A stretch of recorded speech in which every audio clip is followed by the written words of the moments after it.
why did you decide to do Pulsechain, and how do you ensure that Pulsechain is the same in terms of quality and in terms of uptime, in terms of consensus? Security is a function of ratios. How much attack surface is there? How much effort have you gone into securing that surface? And how much value is there in people cracking it? And you can make things that are relatively perfectly secure. And so how do you get your attack surface to be minimized? Well, you know, when you're writing code, you make sure you don't use magic numbers, you use variables instead. You use well-known audited frameworks to start from. So for instance, most people that launch ERC-20s will use an Open Zeppelin boilerplate ERC-20 contract. The vast majority of all ERC-20s use that. You know, most people choose to use Solidity instead of Viper just because we already know where the bugs are in it because so much more money has been lost on it. So you just try and make choices that everyone else has already lost money on and then therefore become more secure. So for instance, let's talk about BSC. So BSC is a fork of Ethereum, started with no state. It's one of many forks of Ethereum. There's other ones like AVAX and Polygon, etc. And I guess it's just AVAX's C chain. And some of them have big problems. So like Polygon's having trouble getting rid of stale validators because they didn't think that game theory through of like, how do we get rid of a bad validator in a timely manner? And it just slows down their block production because every time it like rotates to one of these dead guys, it just sucks for a while. And then with BSC, they just like cheated. They just hid the fact that it was centralized by forcing the validator rotation and a lot of other validator mechanics to another chain, which they control, which is the Binance chain, the BC chain. And so, you know, when we created our fork of basically Binance chain, we didn't want a lot of, and also there's problems that we found with the Parelia consensus that they use that like we could exploit if we wanted to, but we choose not to. Like I really prefer not to have these pitiful failures. Like that's, if you can turn your chain off, it's not a good blockchain. And so what you want to do with Pulsechain is a faster ETH. Well, yeah. I mean, so the important part, you're a developer, I'm a pseudo developer. So we care a lot about the shiny things, but in the end users only give a shit about cost and mad gains. That's all they fucking care about. And they should care about security, but they don't. So I care about security, but they're stupid. They don't care about security, but they do care about costs and mad gains. And so the fork, the upgrade of Ethereum from proof of work to proof of stake, the upgrade of Ethereum from proof of work to proof of stake, it did not include some things that people thought it would include. So they thought it would include cheaper fees. Wrong. Do not get cheaper fees. They thought it would include higher throughput. Wrong. Do not get higher throughput. You just get miners getting paid less. Now they're called validators. They get paid a lot less. They don't blow up the environment. And so that like the core claim to fame for Pulsechain is that you want cheaper fees? We can give you that. You want higher throughput? We can give you that. You want free new coins you might get rich on? We can give you that. And that's what people want. And that's what Pulsechain gives. And the upgrade of Ethereum from proof of work to proof of stake, it just removes negative externalities from the whole crypto ecosystem. It makes it easier for the price to go up. It's good for everybody, you know? You want to launch a new coin? Like, do you want to pay a $30 penalty on every transaction when Ethereum was really busy? No, that sucks. So how do you achieve a similar result, but in a decentralized manner? And like you say, with just-in-time security, is that your different approach from Binance Chain, for example? What's your point? Well, if you look in our testnet now, that's a Parelia consensus Binance Chain fork with system state from Ethereum. It's been working fine for a very long time, but we know where the bugs are. And so it's not fine enough for us. And so we didn't really know whether the Ethereum guys would ever actually get the merge done because they delay as hard as anybody. You know, software is a world of delays. There's no such thing as like software launched at time. I've never seen it. And I've never seen accurate estimates as when software will be completed either. And I've never issued any. And I've never been issued any. But once the merge actually did happen, then it made a lot of things useful and valid that were not valid and useful previously. So now you've got a lot of audits on the Ethereum merge staking consensus code stuff. And so we changed our consensus network. So once the merge went through, it changed the game theory to us from let's like secure this consensus system that we have, which is the Parelia based one, which sucks, and switch it to the new ETH 2.0 one, which is better and got more audit. And when they upgrade Ethereum network, we get those upgrades. But if we're stuck on the Parelia one, when Ethereum 2 gets sharding, say, we wouldn't get sharding because we have a different consensus. So like it was smarter for us to rotate and switch to the ETH 2.0 merged consensus. And so right now the devs are massaging in the 25% fee burn. And so you don't want to change the good math that the Ethereum guys have done, which we see is working in the real world now. You want to keep as much as that as you possibly can, but I want more burn because right now they're not burning dick. They're really just basically flat. So like basically the devs are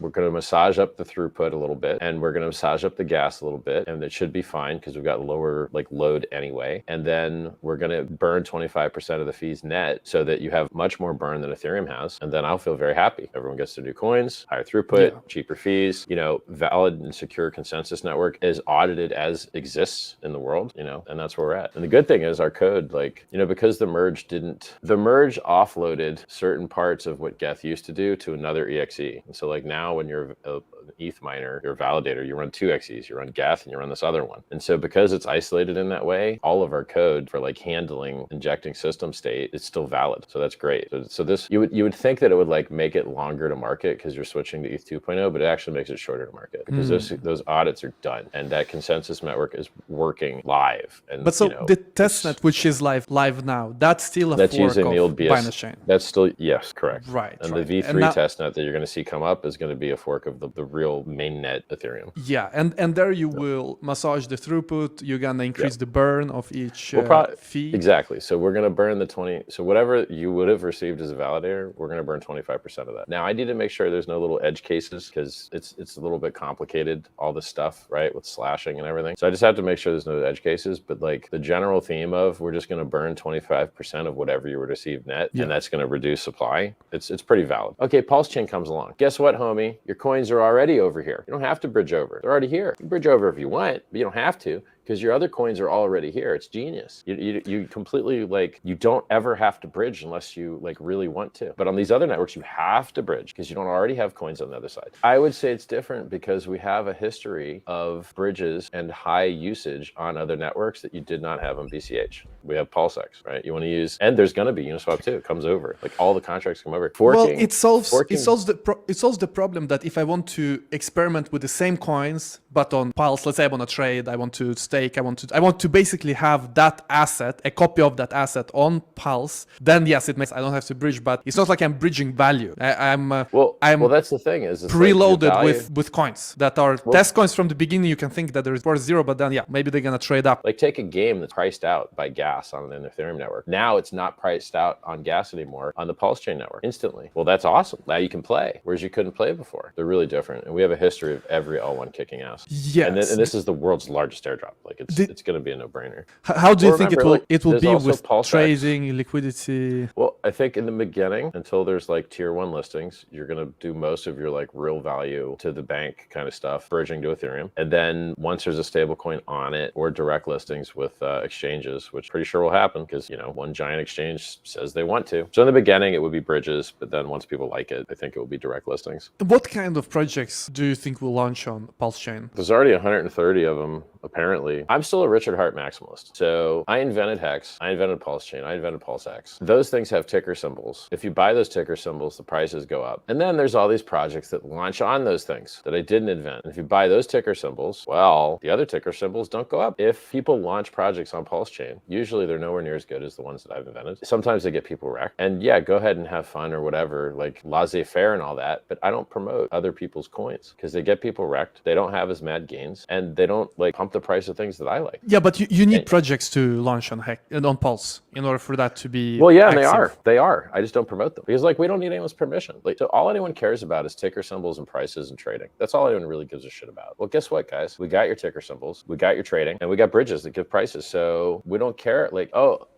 whether you want it to happen or not, your ticker symbol's getting traded on Pulse. Wah, wah, wah. I don't care if you like me. I don't care if you like Pulse Chain. Whatever your ticker symbol is on this Ethereum, unless you've got an admin key to invalidate all the coins, it's getting traded on Pulse Chain. And so people would be able to trade faster, cheaper, with probably higher volatility because probably lower liquidity. And therefore, a lot of people are going to want that. Do you like leverage trading? Okay. Why? Because the prices move around more? Oh, cool. Well, that's what Pulse Chain is. Pulse Chain is basically like a giant leverage trade on Ethereum with the world's largest free airdrop, with the same code, with the same tickers. Because if you don't have a bridge, you don't have trading, you just have to suck middleman D at the centralized exchange to get in and out of it, which sucks. Nobody likes that. Let me go dox myself and then you steal my coins from me. Cool. That's very important. So when Pulse Chain launches, all the liquidity pools from ETH will be the same because the state is the same. But then you need a new liquidity pool, which is the bridge between the Ethereum and whatever the popular coins are on Pulse. Yes. We have all of the prices, all the trading on Pulse. How do you get to fiat? But yeah, there's probably going to be a bridge. You bridge to Ethereum and you dump on your local exchange. Yep. Yes. Well, you bridge to Ethereum, and what token do you what do I anyone bridge? you want? So you let's say you got your Chainlink copy. So you got your link on the Pulse chain network, you dump it for, let's say, hex, and then you dump your hex for bridged in Ethereum, and then you bridge it back and you dump your Ethereum. So there's probably going to be a ton of liquidity in like the Ethereum Pulse chain pair, probably. So there is going to be, oh yeah, because ETH copies are Pulse. So yep. They're not ETH, they're Pulse. And then ETH will be the bridged ETH, yes, which is the so you bridge in Ethereum door to Pulse chain, and it becomes PETH, or yes, it becomes like, I think it becomes EETH, but we're really just dropping the E's and just making it ETH, because that's kind of like the standard naming convention across all of these EVM forks, is that they just call ETH. So like send me BTC on what network? Send me ETH on what network? That's the thing that we live in crypto now. And so Pulse chain is going to be another one of those networks. So it's just going to be called ETH.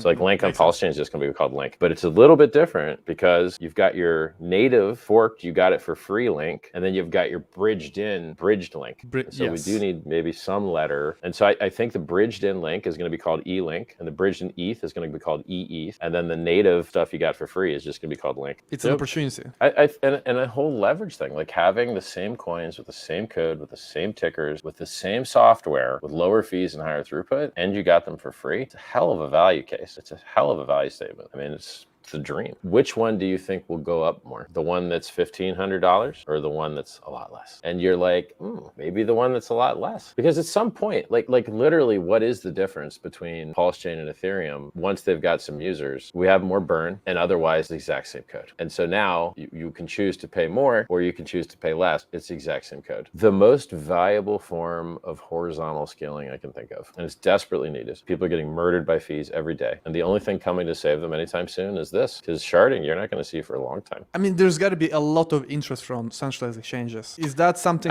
like OKX wants to list it, and I'm sure other exchanges want to list it too. They just want to see it in the real world, and especially in the bear market. You know, during the bear market, these guys are laying off staff left and right, doing anything they can to generate volume, because they're losing money every day. They're not making money, they're losing money. I know there's a buy and burn function in Pulsex that's pretty awesome, that actually market buys one side of the order book, you know? So it's not like a normal burn where there's no buy pressure, it's just burn. But a buy and burn is like a different kind of movement. But I'm a believer, man. Like every L1's taken off hard. So the best L1, me happy. Because like at some point, like my gut feeling is that same code, same ticker symbol, price of Link goes up on the Hex chain, probably price of Link goes up on the Pulse chain. So someone was asking about the snapshot of the state. And is that going to be at some date in the future when there's more clarity on the tech, or you have some date? It's a real fork. It's going to be a real fork. So there's some delay, there's some lag, because it takes time to write to the database, but we'll probably announce a block height within a couple day window, probably. I'm just guessing on that, because like you always want to make sure no one can game anything by like knowing the timing. So people don't need to know an exact time. I don't think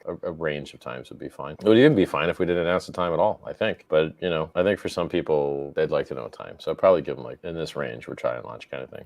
Makes sense. Franklin says, Richard, I used to work at Circle. They won't add USDC to Pulse chain unless they're able to KYC heavily. All the chains, with the exception of ETH, are centralized heavily. If you want to, so KYC me, what do I give a fuck? You think I've never KYC'd before? Come get my docs, bro. I don't care. I've KYC'd before. Nicole is asking if we're gonna do 1000x in the first 300 days, 65 days. How do I know? Do I have a crystal ball? I don't know. I don't know what it's gonna do. Nobody does. Not knowable. It could do something crazy. Sure. I mean, look, launching in a bear makes it more likely, right? Like launching in a bear makes it easier to go up more.